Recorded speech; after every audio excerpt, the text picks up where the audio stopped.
पुरंदर विमानतळाच्या बाबतीत असलेल्या शेतकऱ्यांच्या प्रश्नांच्या बाबतीत शरद पवार यांनी अजित पवार यांना फोन केलाय। महत्त्वाची बातमी आपण पाहतोय। यावेळी अजित पवार यांनी पुणे जिल्हाधिकारी या प्रकरणी लक्ष घालत असल्याची माहिती शरद पवारांना दिली। पुण्यामध्ये शरद पवार यांना भेटण्यासाठी आज पुरंदर इथले शेतकरी दाखल झाले होते। शेतकऱ्यांनी त्यांची अडचण सांगितल्यानंतर शरद पवार यांनी थेट अजित पवारांनाच फोन केला।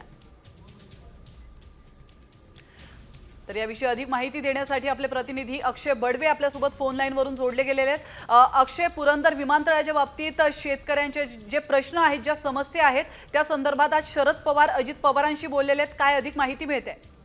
निश्चितपणाने गेल्या काही दिवसांपासून आपण जर पाहिलं तर पुणे जिल्ह्यातील पुरंदर मधले जे ग्रामस्थ आणि शेतकरी आहेत ते पुरंदर विमानतळासाठी जमीन देण्यासाठी नाकारत आहेत आणि त्यांची भूमिका जरी त्याच्या भूमिकेवर ठाम असल्या आहेत तरी दुसऱ्या बाजूला सरकार जे आहे ते शेतकऱ्यांशी बोलत आहे। दुसऱ्या बाजूला आज आपण जर पाहिलं तर पुरंदरच्या 7 गावातले जे शेतकरी आहेत त्यांनी थेट शरद पवारांची भेट घेण्यासाठी पुणे गाठलं आणि त्यांच्या कार्यालयात शरद पवारांची भेट घेतली।